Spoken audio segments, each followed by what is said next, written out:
Everybody, I got the 212 in. Went ahead and put it on the bike. Decent.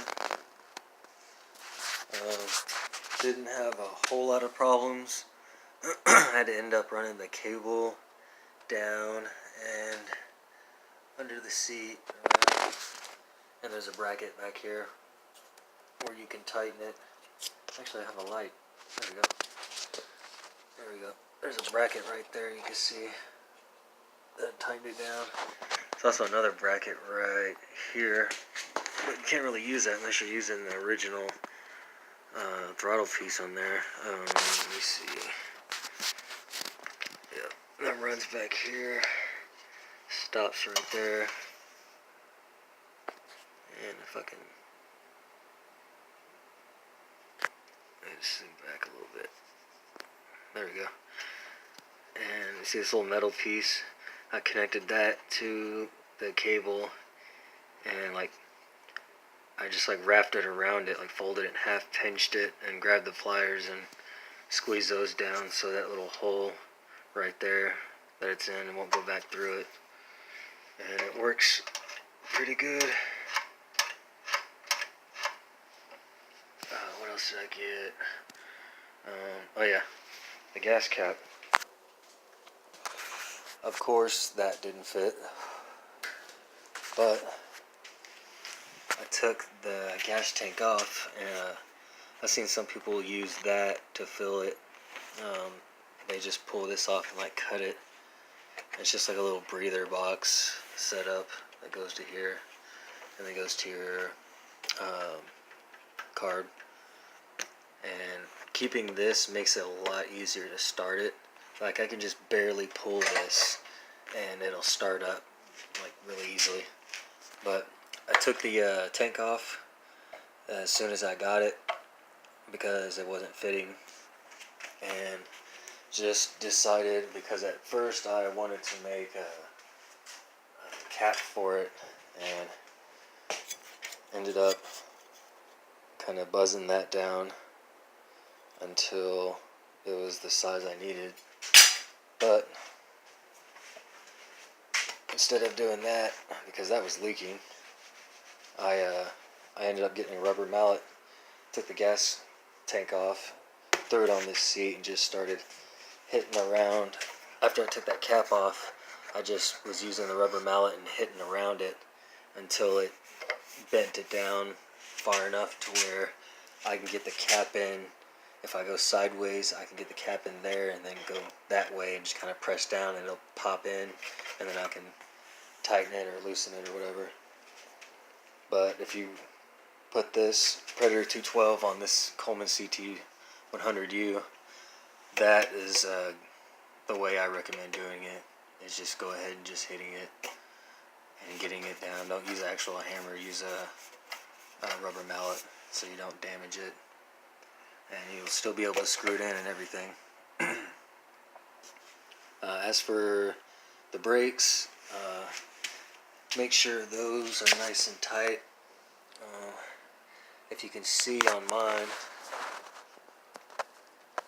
I kind of wasn't paying attention to it. So between this piece and that piece, there's the brake pad that's right there in between it. See that little bitty gap? I had to tighten it up because the gap was too big. And the way it came, these two screws you're supposed to be able to adjust to tighten or loosen. This one was tightened down way too far and I didn't notice it, and I used the brakes quite a bit and they kind of wore away on the bottom, as you can tell over there.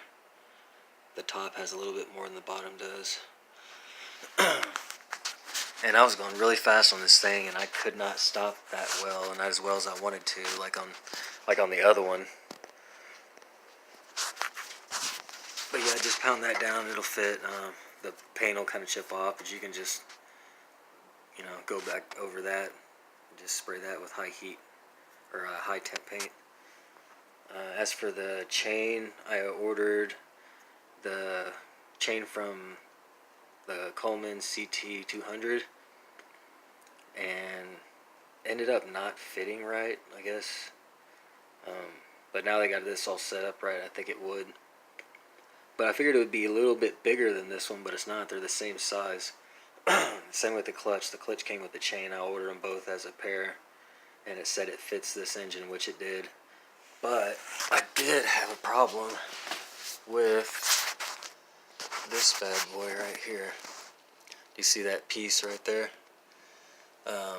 They don't give you any. They don't give you a bolt. They don't give you washers or anything. So when you do get a bolt and washer and put this on, the clutch, see how it moves back and forth? It's just got a tad bit of play, which is alright. If I would have put this on and just put a regular washer on there, this thing moves probably a 1/4 inch, and that's not going to work out. That's going to make the chain fall off, of course. So you'll want to do what I did and fab you a little piece to go inside here, unless you can find a washer that's the perfect size that'll go around there. What did I use? It was legs right there. It's one of those chairs you sit in, like these. It's like a little camping type chair that just folds out. These legs are a little too thin, but the one over there, the silver one, right in the middle of the screen that you can see got cut off. That's part of the leg that I use for this, and that was wide enough to fit in here, and still nice and loose, so like it keeps the clutch from going all the way to the end, but it's not. This isn't tightened down all the way to this, so it's snug up against it. Otherwise, you try to start your engine and it's going to rotate with the clutch and it's going to take off on you. So make sure that your clutch has free play. See how that bolt in the middle is not turning? Make sure your clutch can do that, and you won't have any problems with starting it up and it taking off on you and all that. And the last thing I need to do for it is this bad boy right here. I don't want to get my pant leg or anything caught while this is rotating, while my foot's sitting here and my leg's up like that. I don't want that happening, so I found this plate. I don't know where it came from, but I've been kind of grinding it down. I want to grind it down so you see where the paint goes, and then it goes around it like that. That's how I kind of want to do, is follow that pattern and leave just, you know, a little bit of thickness. That way I can pull this bolt out and it'll fit perfect around that right there, and then come out. Because as of now, it doesn't really work that well. I can't tighten the bolt down very good. It's not flat to the surface, so I got to work on that, flattening this out so it'll fit right. Because I want to be able to bolt this all the way down. I don't want any gaps anywhere. But yeah, that'll basically keep my jeans or my leg or anything from getting caught and tore up. You can also tilt it, kind of cover more of the cover more of the clutch and chain. That'll probably be even better. Give a little tilt. But yeah, those are just my ideas for it. And yeah, I do recommend doing the mallet on the gas tank. It really does help. You don't have to do any special stuff. You just kind of hammer it down, and once the lid fits in between these bars and you can pop it in there and turn it, you're good. Thanks for watching the video, guys. I just got home from work, so I gotta get some sleep. See ya.